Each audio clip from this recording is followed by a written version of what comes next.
বড়োদেরকে প্রণাম আর ছোটোদেরকে ভালোবাসা জানিয়ে আমি শিপ্রা মজুমদার আজকে আবার একটা নতুন রেসিপি নিয়ে তোমাদের কাছে চলে এসেছি। আশা করি রেসিপিটা তোমাদের ভীষণ ভালো লাগবে। তাহলে দেখতে শুরু করো এখন থেকে। আজকে আমি তোমাদেরকে কি দেখাতে চলেছি দেখো বন্ধুরা। আমি এক বান্ডিল কচুরলতি নিয়ে নিয়েছি। কচুরলতিটা কিন্তু আমি দুদিন পরিষ্কার না করে আমি ছাড়িয়ে না রেখে দিয়েছিলাম। টাটকা টাটকা কাটলে কিন্তু ভালো করে ছাড়ানো যায় না।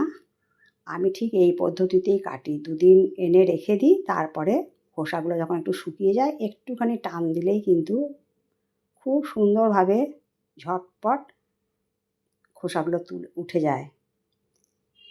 দেখো আমি এই রকম করে করে প্রত্যেকটা কচুরলতিকে এইরকমভাবে খোসাগুলোকে ছুরির সাহায্যে ঘষে নিচ্ছি।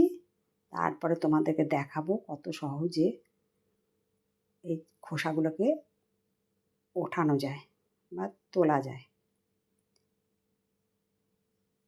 আমি ঠিক এই পদ্ধতিটাই অবলম্বন করে কচুরলতি কাটি। সাধারণত কচুরলতি কাটতে গেলে কিন্তু হাত একদম বিচ্ছিরি লটপটে হয়ে যায়। কচুরলতিতে একটা স্লিপারি ভাব আছে। আর কিন্তু এইভাবে যদি দুদিন রেখে দাও তাহলে কিন্তু একদম কচুরলতি কাটতে কোনো অসুবিধা হবে না। ড্রাই হয়ে যাবে আর ঝটপট কাটা হয়ে যাবে। দেখো আমার কচুরলতিটা এরকম করে খোসা ছাড়ানো হয়ে গেল, যেটা আঁশ বলে সেটা ছাড়ানো হয়ে গেল। তারপরে আমি মাঝারি সাইজের টুকরো করে করে আমি কেটে নিচ্ছি। এইভাবে সব লতিটাই আমি কেটে নেব। দেখো সম্পূর্ণ লতি আমার এইভাবেই কাটা হয়ে গেছে। এটাকে ধুয়ে পরিষ্কার করে নিয়ে এসেছি। এরপরে আমি এর মধ্যে একটু লবণ মাখিয়ে রাখলাম। 1 চামচ লবণ দিলাম। লবণ দিয়ে ভালো মতন করে মাখিয়ে রেখে দেবো। এইটা হলো একটা লতি যাতে না একদম গলে যায়। অনেক সময় দেখবে রান্না করতে গিয়ে একদম গলে যায়। এটা হলো একটা টিপস।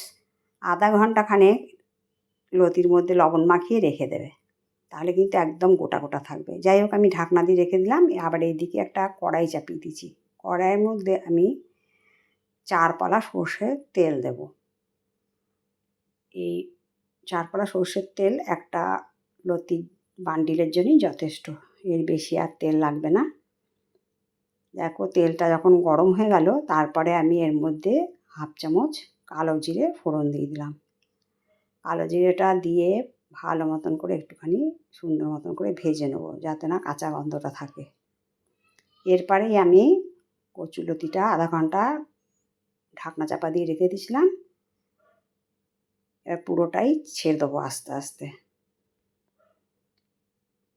আর তোমাদেরকে দেখাবো একদম গলে যাবে না, গোটা গোটা থাকবে, কিন্তু একদম পারফেক্ট সেদ্ধ হয়ে যাবে আর খেতে তেমনি সুন্দর লাগে। দেখো সব লতিটা দিয়ে দিলাম। আর দেখো কতটা জল বেরিয়েছে, এই জলটা আমি ফেলে দেবো। এরকমভাবে তোমরা কচুরলতিতে লবণ মাখিয়ে রাখবে, তাহলে আর সেদ্ধ করে নেওয়ার কোনো দরকার নেই। অনেকে আছে দেখেছি সেদ্ধ করে নেয় খানিকটা, সেদ্ধ করলে কিন্তু এটা গলে যাওয়ার অনেক চান্স থাকে। এরপরে 1/2 চামচ লবণ দিয়ে রাখলাম আর দিয়ে দিলাম 1/2 চামচ হলুদ।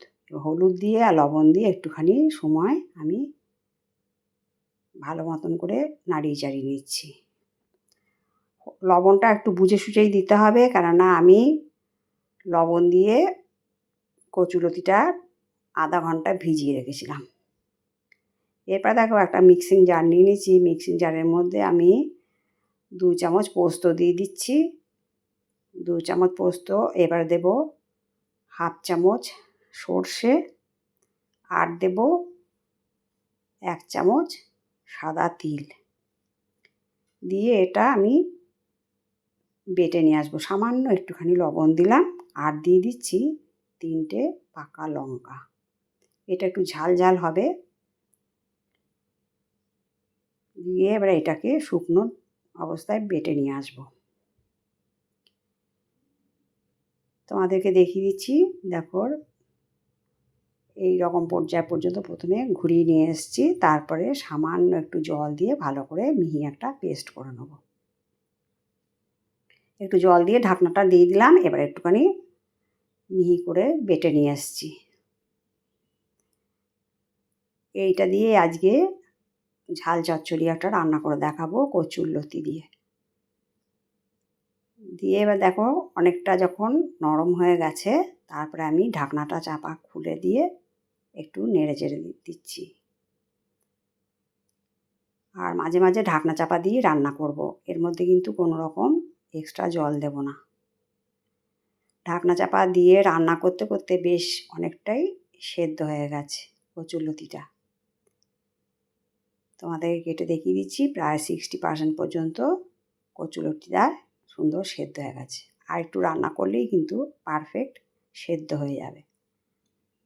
এরপর দিয়ে দিলাম পোস্ত, সাদা তিল আর সর্ষে বাটা। এবার দিয়ে সামান্য মিক্সিং জারটা ধুয়ে জল দিয়ে দিলাম। ব্যাস এইটুকুই জল, এর বেশি আর কিচ্ছু লাগবে না। ভালো করে খুন্তি দিয়ে নাড়িয়ে চাড়িয়ে দিলাম। দিয়ে এবার এটাকে ভালো মতন করে রান্না করে নেব। এরপরে আমি আবার ঢাকনা চাপা দিয়ে দিলাম। বাদ বাকি লতিটা এইরকম করে ঢাকনা চাপা দিয়েই সেদ্ধ হয়ে যাবে। মাঝে মাঝে একটু করে ঢাকনা চাপা খুলে নাড়িয়ে চাড়িয়ে দিচ্ছি। আজকে আমি তোমাদেরকে কচুরলতি তার সাথে সর্ষে পোস্ত আর তিল দিয়ে ঝাল চচ্চড়ির রেসিপিটা রান্না করে দেখাচ্ছি। এবার ঢাকনা দিয়ে দিলাম কিছুক্ষণ। এই রেসিপিটা এত টেস্টি হয় বন্ধুরা, তোমরা প্রত্যেকটা পদক্ষেপ ফলো করো, তাহলে তোমরা কিন্তু বুঝতে পারবে আমি কি কি জিনিস মেশালাম আর কিভাবে রান্নাটা করছি। ঢাকনা খুলে বেশ কিছুক্ষণ আবার নাড়ি চাড়িয়ে নিলাম। এবার তোমাদেরকে দেখিয়ে দিচ্ছি, একদম দেখো নরম হয়ে গেছে, পুরো নরম হয়ে গেছে, কিন্তু দেখো গলে যায়নি, প্রত্যেকটা লতি কিন্তু গোটা গোটা আছে। এটাই হলো নুন মাখিয়ে রাখার একটা সুন্দর টিপস। এরপর দিয়ে দিলাম হাফ চামচের একটু বেশি চিনি। যারা চিনি পছন্দ করো না তারা চিনিটাকে স্কিপ করতে পারো। আর আজকে আমি সম্পূর্ণ নিরামিষ কচুরলতি দিয়ে ঝাল চচ্চড়ি রেসিপি তৈরি করে দেখাচ্ছি। রান্নাটা যখন এরকম পর্যায়ে হলো, চিনি দিয়ে নাড়িয়ে চাড়িয়ে নেওয়ার পরে আমি এর মধ্যে দিয়ে দিলাম 1 পলা সর্ষের তেল, কাঁচা সর্ষের তেল দিয়ে দিলাম। এবার আবার একটুখানি ভালো করে নাড়িয়ে চাড়িয়ে রান্না করে নেব। বন্ধুরা, আজকের রেসিপিটা যদি তোমাদের ভালো লাগে আর সুন্দর সুন্দর টিপসগুলো যদি তোমাদের পছন্দ হয়, তাহলে তোমরা তোমাদের কমেন্টসের মাধ্যমে জানিও। আর যদি কোনো নতুন বন্ধু এসে থাকো, অবশ্যই বেল বাটনটা অন করে দিও, তাহলে সমস্ত নোটিফিকেশান তোমাদের কাছে পৌঁছে যাবে। দেখো তেলটা দিয়ে আমি ভালো করে নাড়িয়ে চাড়িয়ে আর একটুখানি সময় রান্না করে নেব। এরপরে আমি গ্যাসের নবটা অফ করে দিয়েছি। এরপরে আমি একটা প্লেটের মধ্যে কচুরলতি ঝাল চচ্চড়িটা সার্ভ করে নিচ্ছি। তোমরা দেখেই বুঝতে পারছো কত সুন্দর রেসিপিটা হয়েছে, একটুও গলে যায়নি, দেখতে কত সুন্দর লাগছে। যাই হোক বন্ধুরা, আশা করি তোমাদের পছন্দ হয়েছে। তোমাদের সুন্দর সুন্দর কমেন্টসের মাধ্যমে জানিও। তোমাদের সুন্দর সুন্দর কমেন্টস পেলে আমি কিন্তু আরেকটা রেসিপি তৈরি করতে অনেক উৎসাহ পাই। আর আমার যত কাছের দুটির বন্ধু আছো, তোমরা আমার প্রাণ ভরা ভালোবাসা নিও। আর তোমাদের কাছে রিকোয়েস্ট করবো, ঠিক এইরকম পদ্ধতিতে কচুরলতি রান্না করে খেও, বাড়ির সবাইকে খাইও। তাহলে আজ এই পর্যন্ত রাখলাম, অন্য কোনো দিন অন্য কোনো রেসিপিতে দেখা হবে। কেমন, টাটা।